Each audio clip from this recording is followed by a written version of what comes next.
Good afternoon, everyone. Here comes Brenda closing my door. Good good afternoon, Peggy and Melissa and Phil and Brenda and Pam. All the regulars are here. Welcome, welcome, welcome. And before we do anything or go anywhere, just take a deep breath. Let's try to take our minds off things that we can't take our minds off now. Just kind of see where we really are when we say we're going to wait on the Lord and kind of just try to let ourselves do not be afraid. Angels always say that. So, Sheila, welcome in and good to have you all here. So, go, if you don't have your Bible with you, or even if you do, go turn over to Genesis 37, chapter 37. We are starting today with the Joseph cycle. So we've been through the Abraham Sarah cycle. We've been through the Isaac Ishmael and Jacob cycle, or Isaac Ishmael cycle, and then the Jacob cycle. Jacob and Leah and Rachel, and then his children Jacob, who becomes Israel, and Israel, who is the father of the 12 sons and the 12 tribes of Israel. Rachel Line, hello from San Diego. It is good to see your face here on Facebook. So anyway, starting we're going to start today in Genesis 37 after we have had our cleansing breath and gotten rid of any kind of anxiety or fears that we might be able to forget about for just a little bit now while we get into this wonderful story in this wonderful book, Genesis, the beginnings of the story of God and God's people. So let's say a little prayer together. Gracious God, you have promised to always be with us, our Emmanuel, God with us. We thank you for the promises that you have made, for the rock solid foundation that you are. Just keep us mindful that the sun will come up, the sun will set, regardless of what happens in our election. And our job as being your disciples and bringing light and hope to people with whom we come into contact does never change. That is our calling to do your work with our hands and to keep ourselves connected to you, to not be afraid, to not be anxious, to not gloat, to not have any of those human reactions, but to keep ourselves level and focused on the one that is you, who loves us best and supports us always. So we thank you for your presence and for your love, and we thank you for sharing this story with us today. Amen. So, today, as I say, we're starting out, I'm going to get into the Joseph cycle here, and there's so much imagery that we have about this. I mean, if you were a fan of Andrew Lloyd Webber's Joseph and the Amazing Technicolor Dreamcoat, either on stage or in film, if you've seen Prince of Egypt, oh no, sorry, that's Moses. If you've seen any of those stories that tell of Joseph and his brothers, there's so many films and things that give us ideas about how this works. So let's go back to the original and see if we can't start fresh and let this story tell itself once again. And see if you can't come up with some new imagery for this story. I know some of you are not going to be able to get past Joseph as Donny Osmond, but you know, this is where we try to do new creations and really listen to the story. So keeping in mind, if you have questions, you want to post something while I'm talking, go ahead. But basically, this is going to be the last couple of weeks have been sort of story time with Pastor Susan, which might be actually a good thing for us at this point. Before I start, I just wanted to remind you about dreams in Genesis. Dreams are connections to God. so that if someone is dreaming, it is as if they were having conversation with God or they were receiving a vision from God. That's kind of how the ancients saw dreams. And so dreams are figure prominently in this particular story. Um, and even though in the dreams for Joseph, they are seem to be prophetic dreams of prophecy in the way we think of prophecy, that these are predictions of what's going to happen in the future, and then his responsibility is to interpret the dreams that he has had or that someone else has had. So just kind of keep that in your mind, as far as it's not he's not seeing visions, he's having these dreams that he knows from, from the outset, that these are dreams that are coming from God for some purpose. Okay. um, okay, so now the other thing is that Jacob and his family now have been, we kind of go back and forth a little bit in time, so we're going to back up just a little bit now. Jacob, who is not in this passage as of yet named Israel. And so we're backing up a little bit just to say now, but before we go on, we've been talking about this other story about Jacob and Esau, his brother, and Jacob's and Joseph's father and his brothers, kind of as sidebars. But now we're going to really get into Joseph's story, and really the rest of Genesis till chapter 50 is all about Joseph. So let's listen to the story of Joseph. Jacob settled in the land where his father had lived as an alien, the land of Canaan. This is the story of the family of Jacob. Joseph, being 17 years old, was shepherding the flock with his brothers. He was a helper to the sons of Bilhah and Zilpah, his father's wives, and Joseph brought a bad report of them to their father.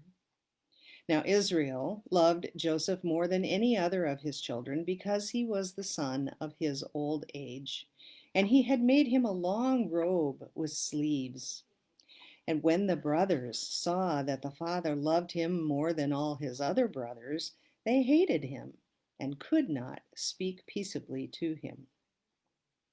Once Joseph had a dream, and when he told it to his brothers, they hated him even more. He said to them, "Listen to this dream that I dreamed. There we were, binding sheaves in the field. Suddenly my sheaf rose and stood upright. Then your sheaves gathered around it and bowed down to my sheaf." His brothers said to him, "Are you indeed to reign over us? Are you indeed to have dominion over us?" So they hated him even more because of his dreams and his words. He had another dream, and he told it to his brothers, saying, "Look, I have had another dream. The sun, the moon, and 11 stars were bowing down to me." But when he told it to his father and to his brothers, his father rebuked him and said to him, "What kind of dream is that you have had? Shall we indeed come, I and your mother and your brothers, and bow to the ground before you?" So his brothers were jealous of him, but his father kept the matter in mind. Now, his brothers went to pasture their father's flock near Shechem. And Israel said to Joseph, notice now he's Israel, "Are not your brothers pasturing the flock at Shechem? Come, I will send you to them." He answered, "Here I am." So he said to him, "Go now, see if it is well with your brothers and with the flock, and bring word back to me." So he sent him from the valley of Hebron. Joseph came to Shechem, and a man found him wandering in the fields. The man asked him, "What are you seeking?" "I am seeking my brothers," he said. "Tell me, please, where they are pasturing the flock." The man said, "They have gone away, for I heard them say, 'Let us go to Dothan.'" So Joseph went after his brothers and found them at Dothan. They saw him from a distance, and before he came near to them, they conspired to kill him. They said to one another, "Here comes this dreamer. Come now, let us kill him and throw him into one of the pits. Then we shall say that a wild animal has devoured him, and we shall see what will become of his dreams." But when Reuben heard it, he delivered him out of their hands, saying, "Let us not take his life." Reuben said to them, "Shed no blood. Throw him into this pit here in the wilderness, but lay no hand on him, that he might rescue him out of their hand and restore him to his father." So when Joseph came to his brothers, they stripped him of his robe, the long robe with sleeves that he wore, and they took him and threw him into a pit. The pit was empty, and there was no water in it. Then they sat down to eat. And looking up, they saw a caravan of Ishmaelites coming from Gilead, with their camels carrying gum, balm, and resin on their way to carry it down to Egypt. Then Judah said to his brothers, "What profit is it if we kill our brother and conceal his blood? Come, let us sell him to the Ishmaelites, and not lay our hands on him, for he is our brother, our own flesh." And his brothers agreed. When some Midianite traders passed by, they drew Joseph up, lifting him out of the pit, and sold him to the Ishmaelites for 20 pieces of silver. And they took Joseph to Egypt. When Reuben returned to the pit and saw that Joseph was not in the pit, he tore his clothes. He returned to his brothers and said, "The boy is gone, and where can I turn?" Then they took Joseph's robe, slaughtered a goat, and dipped the robe in the blood. They had the long robe with sleeves taken to their father, and they said, "This we have found. See now whether it is your son's robe or not." He recognized it and said, "It is my son's robe. A wild animal has devoured him. Joseph is without doubt torn into pieces." Then Jacob tore his garments and put sackcloth on his loins and mourned for his son many days. All his sons and all his daughters sought to comfort him, but he refused to be comforted and said, "No, I shall go down to Sheol to my son mourning." Thus his father bewailed him. Meanwhile, the Midianites had sold him in Egypt to Potiphar, one of the Pharaoh's officials, the captain of the guard. Okay, so let's take a little pause right there and see if there's anything that you noticed or that is questioned. Um, let's see here. I did want to mention about the long robe with sleeves. Apparently that has to do sometimes we let's see, footnote A. Let's see what that says. Or chiefs. Interesting. Oh, let's see. Traditional rendering. A coat of many colors, many meaning of Hebrew uncertain. Okay, so this is a good thing to just have a little conversation about. Whenever there's a footnote that says the meaning of the Hebrew is uncertain, either there's no modern day word that conveys that meaning, or the other thing is because if you have uh, studied with me for a while, or if you know, Hebrew at this time was just consonants. Okay, there were no vowels, and so for consonants to put together, and I always use the example way back when in old magazines, there used to be a thing that had no consonant. It was like, if you can read this, you can get a good job and more pay, but it was all consonants. Um, it's that kind of thing where you have consonants put together with no vowel markings, which are the Masoretic markings that came later. Okay, so sometimes in early Hebrew writings, what we get is all that they had were the consonants. And depending on the different vowels, if there were differences in vowels, you would get different words like care, C-A-R-E. Maybe if it was core, C-O-R-E, or something else, just change the vowels around, you get different words. So that's part of one of the reasons why sometimes Hebrew is obscure, or the definition of this particular word is unclear. So the long robe, which is translated here with sleeves, could have been the long robe with stripes. Okay, so that's where we get that idea of the coat of many colors. And that's legendary, kind of when you have these kind of colorful little images, like the animals going two by two into the ark. That's kind of what we tend to focus on. And really, the thing about the coat was not that it was so luxurious or so beautiful. I mean, cool, it had sleeves, that was unusual. But the point of the coat was that it was a present from the father to his favorite son. So that's one of the reasons why his brothers envied him and were jealous of him, because his father, obviously, he was his father's favorite. So they hated him for that, and then they hated him because he was, he was one of those kind of stuck-up kind of kids who thought he was, too cool, and he had these dreams that were talking about how his brothers were going to bow down to him, and then the next dream included his father and mother and his brothers who were going to bow down to him. So you can imagine that that didn't sit well, especially with the 10 other brothers who were older than he. Um, so because we got Joseph and Benjamin at the end of that row of 12 sons. So we've got two reasons that they just don't like him.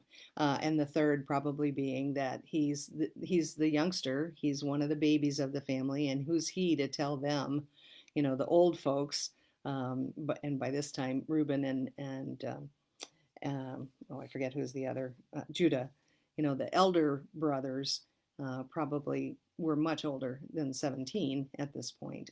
So they were men and they were taking care of flocks and that sort of thing. So there are a number of reasons here why Joseph just rubbed them all wrong for one reason or another. Not to mention that they all had different mothers, and, the groups of them that had different mothers, especially those who were not Jacob or Leah, or not Jacob, Leah or Rachel, who were the sisters, but the handmaidens who had four of the other brothers. Okay, I was expecting it to be 30 pieces of silver. I guess 20 pieces of silver was a going rate for a slave, yet it goes up to 30 for a betrayal. Oh, I love it. Biblical humor, Pam. You're getting really good at that.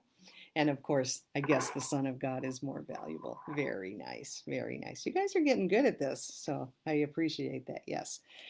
So anyway, they're arguing. And the one thing I love about his is this kind of little detail that you never really, I don't think is ever um, really lifted up in the storytelling, is that Reuben, who was one of the elders, um, was the one who was like, wait a minute, don't kill him, don't shed any blood, just throw him into this pit and let him, and just let him die there.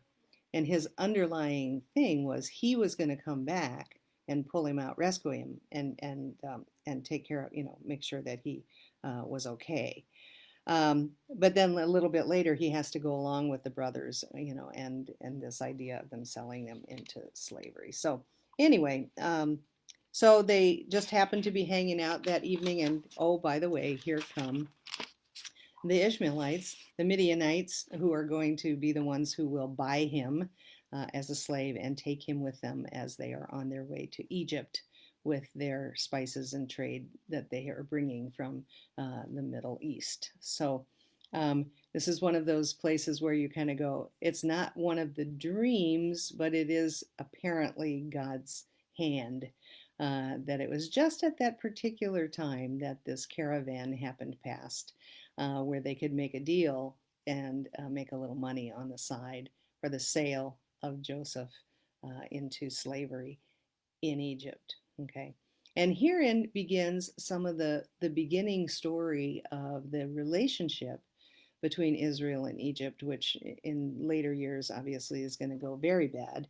But it's interesting to me that we have not only this is how the people get to Egypt, from which they will come out with Moses, and then we have the story in the wilderness and that sort of thing, and then we also have later on Jesus in Matthew's telling of the gospel after his birth, that he escapes with his family from Herod into Egypt. So that Israel was on the trade, Canaan was on the trade route from the Fertile Crescent and the Middle East to go down along either down along the river or along the seacoast to the time where they could cross over then and get into Egypt. Okay, so he has been sold to Potiphar, who is one of the pharaohs, the pharaoh's captain of the guard. So highly placed, probably in need of help whenever he needs it. So Any other questions? You guys are finished with your sharp wit on this feed. Okay, so now we move to chapter 38. It happened at that time that Judah went down from his brothers and settled near a certain Adulamite whose name was Hirah. There Judah saw the daughter of a certain Canaanite whose name was Shua. He married her and went in to her. She conceived and bore a son, and he named him Again she conceived and bore a son, whom she named Onan. Yet again she bore a son, and she named him Shelah. She was in Chezib when she bore him. Judah took a wife for from his firstborn. Her name was Tamar. But Judah's firstborn, was wicked in the sight of the Lord, and the Lord put him to death. Then Judah said to Onan, "Go into your brother's wife and perform the duty of the brother-in-law to her. Raise up offspring for your brother." But since Onan knew that the offspring would not be his, he spilled his semen on the ground whenever he went into his brother's wife, so that he would not give offspring to his brother. What he did was displeasing in the sight of the Lord, and he put him to death also. Then Judah said to his daughter-in-law Tamar, "Remain a widow in your father's house until my son Shelah grows up," for he feared that he too would die like his brothers. So Tamar went to live in her father's house. Let me just say something here before we move a little further along. The fact that God is winnowing out this family for wickedness or for disobedience is interesting, and especially because it's predicated on the Levitical idea that a man's widow has some hope for children and therefore for some kind of status and protection with any brothers of her husband. So that is a Levitical provision to make sure that the family name is carried on when a man dies and leaves a widow and children. And so that obviously we haven't gotten to that story yet. We haven't gotten to that Levitical code, but apparently here it's being told as if it were impactful to this family. So whether or not there was a pre-existing, just kind of a way of life that people did because they were trying to maintain the size of their family and their lineage, or whether this is influenced by a priestly writer who wants to get this into the original stories so that those pre-exist. So this becomes the pre-existing habit when they come to the point where they're going to start to canonize, quote unquote, that habit of the Levitical marriage of a man's widow and his brothers. Okay, in course of time, the wife of Judah, Shua's daughter, died. When Judah's time of mourning was over, he went up to Timnah to his sheep shearers, he and his friend Hirah the Adulamite. When Tamar was told, "Your father-in-law is going up to Timnah to shear his sheep," she put off her widow's garments, put on a veil, wrapped herself up, and sat down at the entrance to Enaim, which is on the road to Timnah. She saw that Shelah was grown up, and she had not been given to him in marriage. When Judah saw her, he thought her to be a prostitute, for she had covered her face. He went over to her at the roadside and said, "Come, let me come in to you," for he did not know that she was his daughter-in-law. She said, "What will you give me, that you may come in to me?" He answered, "I will send you a kid from the flock." And she said, "Only if you give me a pledge until you send it." He said, "What pledge shall I give you?" She replied, "Your signet and your cord, and the staff that is in your hand." So he gave them to her and went in to her, and she conceived by him. Then she got up and went away, and taking off her veil, she put on the garments of her widowhood. When Judah sent the kid by his friend the Adulamite to recover the pledge from the woman, he could not find her. He asked the townspeople, "Where is the temple prostitute who was at Enaim by the wayside?" But they said, "No prostitute has been here." So he returned to Judah and said, "I have not found her. Moreover, the townspeople said, 'No prostitute has been here.'" Judah replied, "Let her keep the things as her own. Otherwise, we will be laughed at. You see, I sent this kid, and you could not find her." About 3 months later, Judah was told, "Your daughter-in-law Tamar has played the whore. Moreover, she is pregnant as a result of whoredom." And Judah said, "Bring her out and let her be burned." As she was being brought out, she sent word to her father-in-law, "It was the owner of these who made me pregnant." And she said, "Take note, please, whose these are, the signet and the cord and the staff." Then Judah acknowledged them and said, "She is more in the right than I, since I did not give her to my son Shelah." And he did not lie with her again. When the time of her delivery came, there were twins in her womb. While she was in labor, one put out a hand, and the midwife took and bound on his hand a crimson thread, saying, "This one came out first." But just then he drew back his hand, and out came his brother. And she said, "What a breach you have made for yourself." Therefore he was named Perez. Afterward, his brother came out with the crimson thread on his hand, and he was named Zerah. Okay, so breach for the first, and then brightness, alluding to Zerah is brightness, alluding to the crimson thread. So we have this kind of side story of Judah and some lineage in his household. Once again, we have two sons. These come out of the same womb. And so, the repetition of the themes of two sons, two sons, two sons seems to be the idea of that is that this family was blessed, that God had a hand in giving two sons at once, with only one planting of seed. And so this is just kind of Judah again, things that humans have done for evil, God can use for good. And so we have this story that follows. Okay.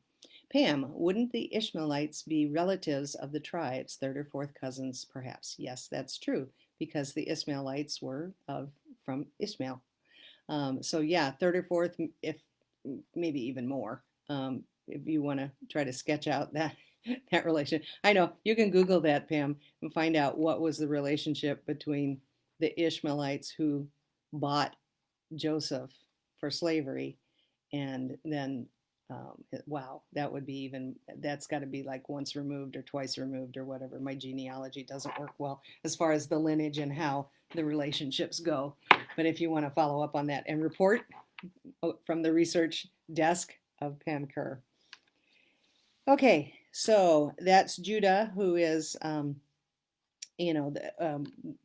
one of the elder brothers.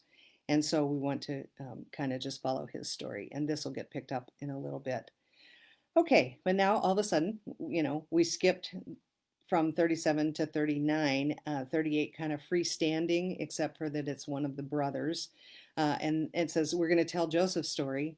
And then it talks about Judah and Tamar. And you're kind of like, wonder why that's in there. It doesn't bring Joseph's story forward at all, at this point anyway. And so it's kind of interesting that this is put in, and I'm sure it did have something when we talk about the editing and the strands of the storytelling, how they all fit together. I do think that this probably that where this is has something to do with the priestly account, and just kind of that about the time that Joseph has been sold into Egypt, this is what's going on. Meanwhile, back with the other brother, Judah, and a little bit about his story. But now we move forward with Joseph's story.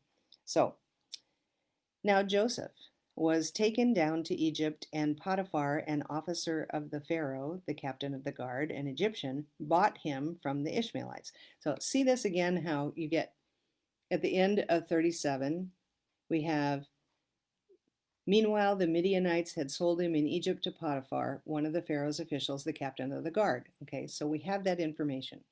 Now we have this information being repeated, which oftentimes will tell you it's a different strand or a different writer. And so we had this little break, and then we have some repetition of facts from the previous chapter. that we're going to reintroduce as if the reader doesn't know this. Okay, and that's an indication that there has been some editing or some putting together of different strands of the storytelling. Okay.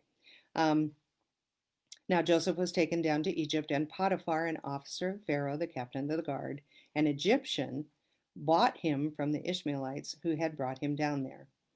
The Lord was with Joseph, and he became a successful man. He was in the house of his Egyptian master. His master saw that the Lord was with him, and that the Lord caused all that he did to prosper in his hands. Okay, I'm going to wait just 1 minute and look back at something to see. Okay, I don't see, I was just thinking it would be interesting to go back and see if we had clarity on the strands. So we do not have the name of God in chapter 37, but in chapter 38, God is being referred to as Lord. So we would guess that starting with that chapter 39 is part of the Elohist strand. Okay, his master saw that the Lord was with him, and that the Lord caused all that he did to prosper in his hands. So Joseph found favor in his sight and attended him. He made him overseer of his house and put him in charge of all that he had. From the time that he made him overseer in his house and over all that he had, the Lord blessed the Egyptian's house for Joseph's sake.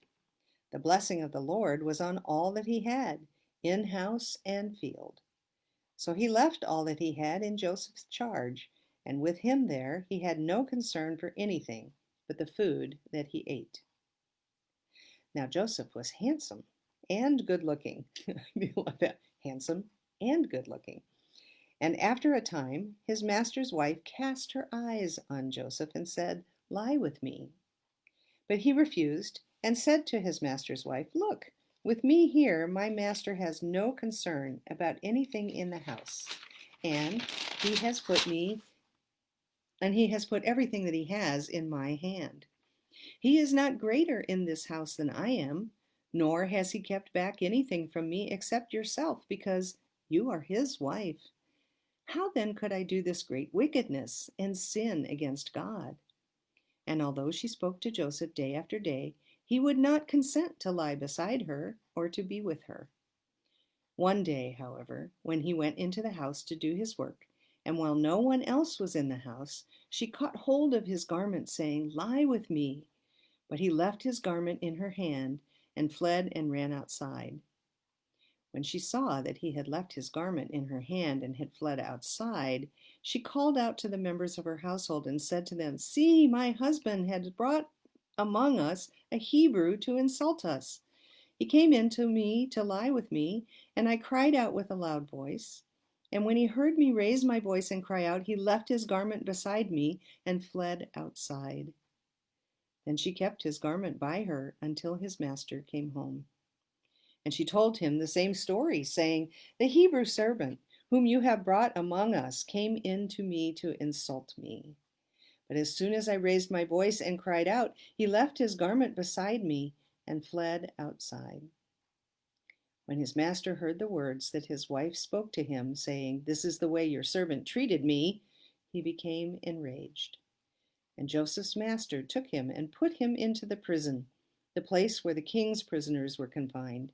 He remained there in prison. But the Lord was with Joseph, and he showed him steadfast love. He gave him favor in the sight of the chief jailer. The chief jailer committed to Joseph's care all the prisoners who were in the prison, and whatever was done there, he was the one who did it. The chief jailer paid no heed to anything that was in Joseph's care, because the Lord was with him, and whatever he did, the Lord made it prosper. Okay, so here you can see it always pays to be a good, subservient worker.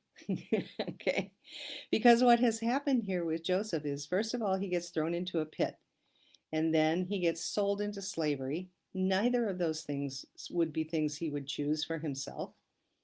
Once sold in Egypt, he happens to get sold to the master or the captain of the guard of the Pharaoh himself. Think about how that might have gone. you're thinking, oh my, now I'm in the royal household, and I bet they go through servants like, Sherman through Georgia. So that probably didn't seem like a good thing. But then all of a sudden, his good work ethic and all this made Potiphar just trust him with whatever he had him do. Then when that goes bad because he is handsome and good looking, and Potiphar's wife wants him, and when he spurns her, she, decides to get him. But even the fact that the accusation of Joseph is pretty flimsy and kind of falls in her lap, you kind of wonder, where God's hand was in some of that. But when he gets thrown into prison by Potiphar, it doesn't take long, it seems, that now he finds favor with the chief jailer and starts to do the same kind of thing for him, being a helper and a handy man in his charge. And so all of a sudden now everything is in Joseph's care because the Lord was with him. So he's found favor with God, and God makes it prosper all around him. It makes him prosper, makes the people who are connected to him prosper. So this is someone who is deeply, deeply loved by God, and God has a plan for Joseph, and this is just the beginning. So we have some time for a little bit more. Okay, so I'm going to just keep reading. Sometime after this, the cupbearer of the king of Egypt and his baker offended their lord, the king of Egypt. Pharaoh was angry with his two officers, the chief cupbearer and the chief baker, and he put them in the custody in the house of the captain of the guard, in the prison where Joseph was confined. The captain of the guard charged Joseph with them, and he waited on them, and they continued for some time in custody. One night they both dreamed. The cupbearer and the baker of the king of Egypt, who were confined in the prison, each his own dream, and each dream with its own meaning. When Joseph came to them in the morning, he saw that they were troubled. So he asked Pharaoh's officers, the officers who were with him in custody in his master's house, "Why are your faces downcast today?" They said to him, "We have had dreams, and there is no one to interpret them." And Joseph said to them, "Do not interpretations belong to God? Please tell them to me." So the chief cupbearer told his dream to Joseph and said to him, "In my dream there was a vine before me, and on the vine there were 3 branches. As soon as it budded, its blossoms came out, and the clusters ripened into grapes. Pharaoh's cup was in my hand, and I took the grapes and pressed them into Pharaoh's cup and placed the cup in Pharaoh's hand." Then Joseph said to him, "This is its interpretation. The 3 branches are 3 days. Within 3 days, Pharaoh will lift up your head and restore you to your office, and you shall place Pharaoh's cup in his hand, just as you used to do when you were his cupbearer. But remember me when it is well with you. Please do me the kindness to make mention of me to Pharaoh, and so get me out of this place. For in fact I was stolen out of the land of the Hebrews, and here also I have done nothing that they should have put me into the dungeon." When the chief baker saw that the interpretation was favorable, he said to Joseph, "I also had a dream. There were 3 cake baskets on my head, and in the uppermost basket there were all sorts of baked food for Pharaoh, but the birds were eating it out of the basket on my head." And Joseph answered, "This is its interpretation. The 3 baskets are 3 days. Within 3 days, Pharaoh will lift up your head from you and hang you on a pole, and the birds will eat the flesh from you." On the 3rd day, which was Pharaoh's birthday, he made a feast for all his servants and lifted up the head of the chief cupbearer and the head of the chief baker among his servants. He restored the chief cupbearer to his cupbearing, and he placed the cup in Pharaoh's hand. But the chief baker he hanged, just as Joseph had interpreted to them. Yet the chief cupbearer did not remember Joseph, but forgot him. Okay, here's some imagery I wonder if you caught. We have 2 workers for Pharaoh, 2 people who serve Pharaoh. One is the cupbearer, which means he provides the wine for Pharaoh. Might also have been the one who tasted it first, so as to make sure that it wasn't poison. So it is a very intimate connection, an intimate relationship that a king would have with his cupbearer, having to trust him with his own life. So that's one thing. So we have the cupbearer, and then we have the baker. And what does the baker bake? He bakes bread. So we have this foreshadowing imagery of bread and wine, which I don't want to make too much of, but I just think that's curious.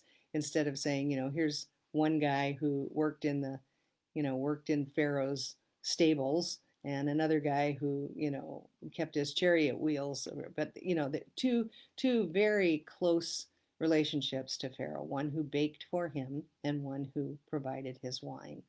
So we have these kind of staff of life and the sustenance. But it also, I think, is just an indication that even Pharaoh in Egypt, the primary foundational foods for both the Middle East and for Egypt were bread and wine. Wine, because clean water was probably not always available, and bread is the staff of life. Your daily bread. You have to have that kind of something for sustenance that can be grown and ground and baked, and so just kind of an interesting little historical thought that in this story we have these two elements of food that become that go all the way throughout Scripture and oftentimes have symbolic meaning that goes along with them. So we have now here we have this. This is the beginning of the dreamer and the interpretation of dreams, which now he has.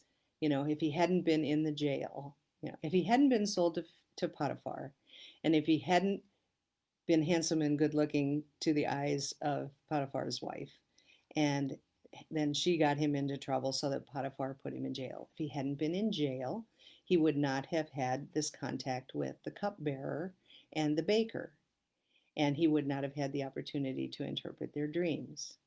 And then they would not have brought him to the mind of Pharaoh in the next story. So this is one of those things where, sometimes if you look from where you are in your life and you look backwards, you kind of say, oh, well, if that hadn't happened, then this wouldn't have happened, and then this wouldn't have happened either. It all looks so clear in hindsight. If we start with 40 and look back, you can see all this movement happened, and God is preparing Joseph for some time that will be epic time in Joseph's family and for the people of Israel as a whole. So we have time for one more. Joseph interprets Pharaoh's dream. After 2 whole years, Pharaoh dreamt that he was standing by the Nile, and there came up out of the Nile 7 sleek and fat cows, and they grazed in the reed grass. Then 7 other cows, ugly and thin, came up out of the Nile after them, and stood by the other cows on the bank of the Nile. The ugly and thin cows ate up the 7 sleek and fat cows, and Pharaoh awoke. Then he fell asleep and dreamed a second time. 7 ears of grain, plump and good, were growing on one stalk. Then 7 ears, thin and blighted by the east wind, sprouted after them. The thin ears swallowed up the 7 plump and full ears. Pharaoh awoke, and it was a dream. In the morning, his spirit was troubled, so he sent and called for all the magicians of Egypt and all its wise men. Pharaoh told them his dreams, but there was no one who could interpret them to Pharaoh. Then the chief cupbearer said to Pharaoh, I remember my faults today. Once Pharaoh was angry with his servants and put me and the chief baker in custody in the house of the captain of the guard. We dreamed on the same night, he and I, and each having a dream with its own meaning.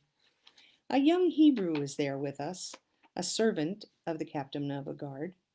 When we told him, he interpreted our dreams to us, giving an interpretation to each according to his dream. As he interpreted to us, so it turned out.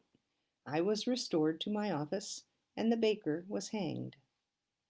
Then Pharaoh sent for Joseph, and he was hurriedly brought out of the dungeon.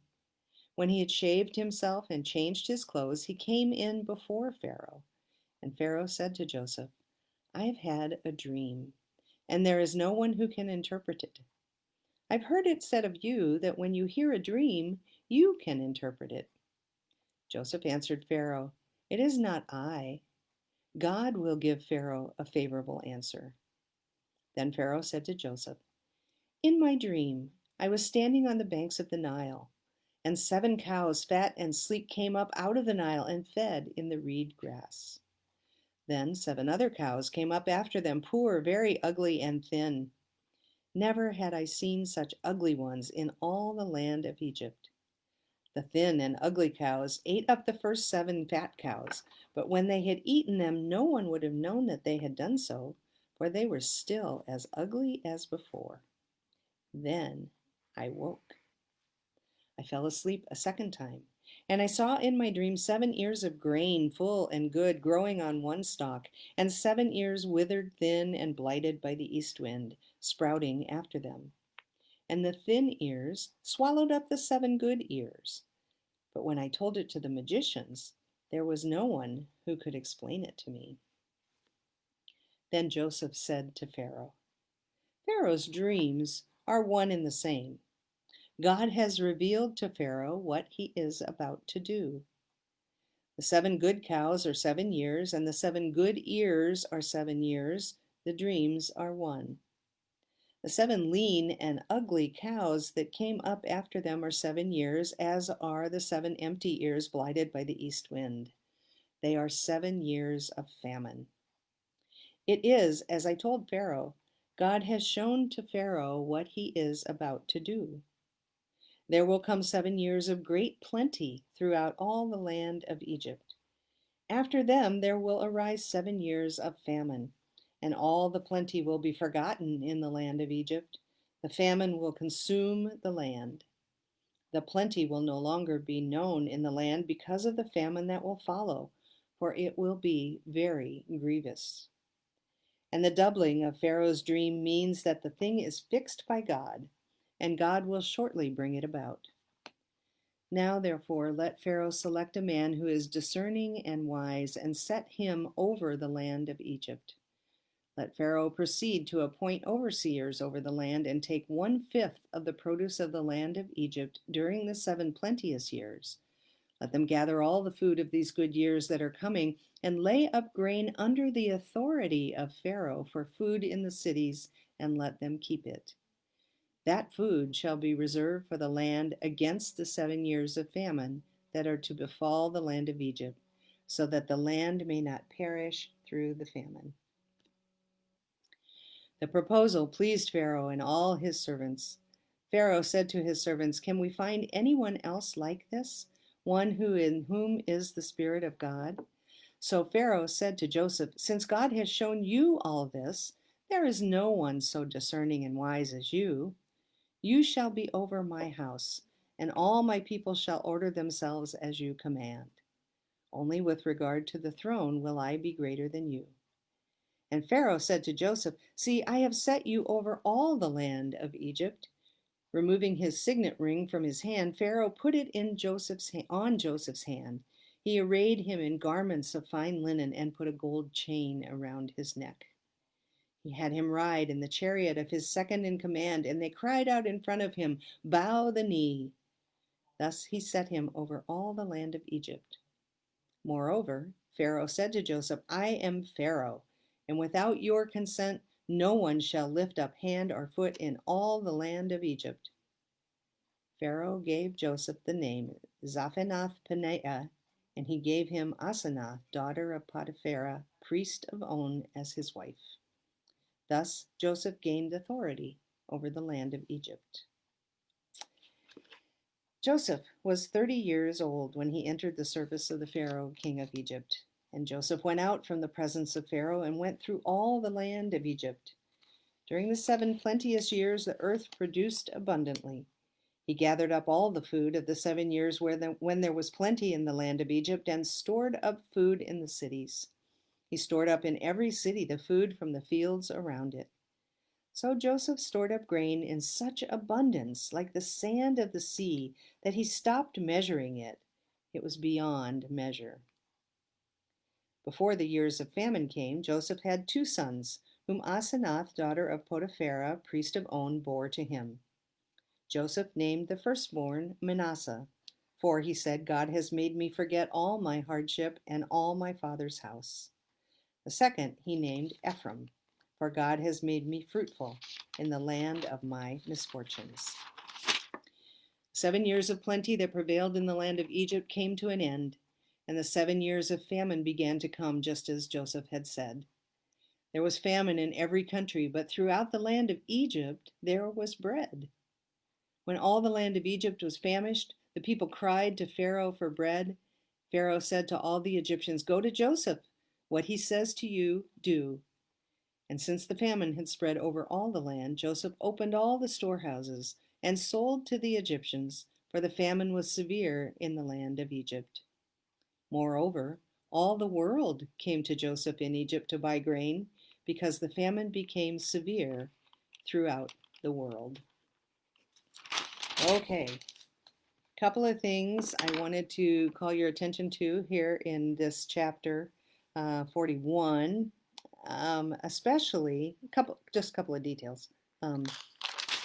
Once again, even though the cupbearer had forgotten Joseph and bringing him to the attention of Pharaoh, when the situation arose that he was needed, obviously it was the cupbearer then who remembered that he had met this young man, and maybe he didn't want to tell Pharaoh before because it was just a story, and so it was much more.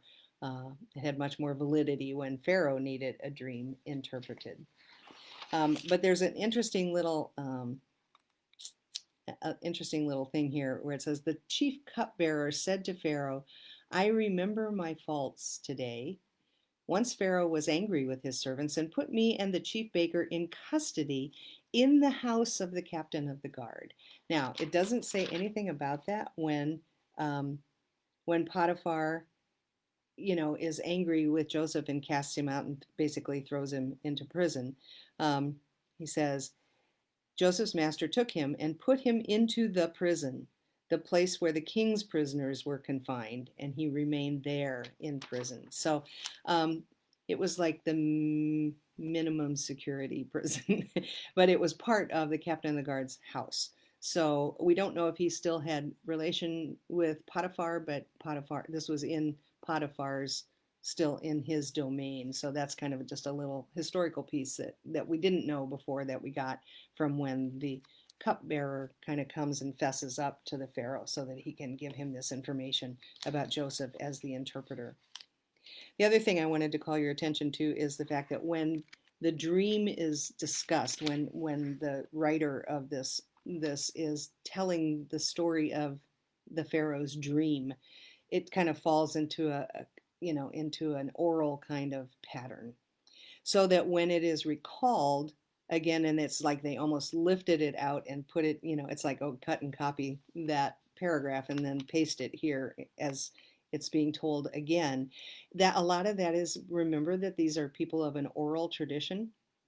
And so when there's a story that is to be told, anytime they can put it into that kind of flow, where there is a story and there are certain words that are important, and they're going to, like handsome and good looking might appear again, but we get the same descriptions. We have 7 cows, sleek and fat cows. Okay, so whenever the cows of the abundance are talked about, we say sleek and fat cows. And then the cows that follow them are ugly and thin cows. So those details, those adjectives, are brought forward in the story as the story is repeated. Same with the ears, 7 ears of grain, plump and good, then 7 ears thin and blighted by the east wind. So we have these descriptors to help people visualize the story so that they can tell it as as intact as they can from the first time it's told. But I love the fact that when Pharaoh recounts the story to Joseph, it's almost exactly the same as we read it when he told about it the first time, or when it was described the first time. But we still have those same adjectives: 7 cows, fat and sleek. And then we have 7 other cows, poor, very ugly and thin. And then this kind of parenthetical Pharaoh saying, "Never had I seen such ugly ones in all the land of Egypt." So he's trying to make, it's like, not that Egypt has ugly cows. It's kind of one of those cute little sort of asides. So then the thin and ugly cows ate up the 7 fat and sleek cows, but when they'd eaten them, no one would have known they had done so, for they were still as ugly as before. So, it's like, did the storyteller enhance the original story, or did Pharaoh enhance it? We don't know that, but it's nice to see that that story is brought almost intact, except for there's these little kind of Pharaoh-isms that are in it, and those are the kinds of things that the more and more you become familiar with some of this stuff, you see these little new. Here's a little new piece of information that kind of gives you a better picture of how we're doing this. Um, so then Joseph explains and interprets, and Pharaoh and says, basically, this is what God thinks you should do. And so Pharaoh's like, cool, okay, um, you're going to be the guy. You know this better than anybody. This came to you from God, so I'm going to give it to you. And not only that, Pharaoh is a great leader, and he delegates huge authority to this man who just came from the prison, although it was the prison at the captain of the guard's house. So, came from the prison with this great gift for Pharaoh, to interpret his dreams so that he can be a good leader for his people. And he delegates a huge amount of authority to Joseph, giving him a ring from his own hand, giving him fine linen, a gold, the gold chain bib that the Egyptians would have worn at that time, and a wife. So, and Joseph didn't seem to have a problem with that. And immediately then, well, not immediately, but he impregnates his wife, and he gets his sons, Ephraim and Manasseh. Just a little note there is that Ephraim and Manasseh will get Joseph's share of the promised land, because Joseph will not take that share, because he has wealth of his own. So he's going to give his share of where the tribes went to settle in the promised land. It passes down to Ephraim and Manasseh. So, any other questions? The last person who posted was Pam, who may have gone off to do research. Probably not. That's okay, Pam. You don't need to do that. But everything else, I know it's hard to have questions when, this is just a story that is pretty clear and has a lot of detail. So it's fun just to listen to the story. So next week we will start with chapter 42. And again, if you have the desire and want to read ahead and see what happens, as I say, sometimes these stories that even the ones we think we know, if we read carefully or hear them read, oftentimes we see little details that are just, some are just fun, and some of them help us understand how these pieces of story are put together in a thread and in an ongoing narrative, so that now then when we finish Genesis, we'll dump into Exodus, passing 500 years of time so that we can introduce the character of Moses. But that's not next week. We still have much to do with Joseph and his brothers. So thanks for being with me today. Again, breathe, stand on the promises of God. Okay? I will see you next week or Sunday, whichever next time you tune in, or if you're doing my morning devotions, I'll see you tomorrow morning at 7. Have a wonderful day. Please be blessed. Bye-bye.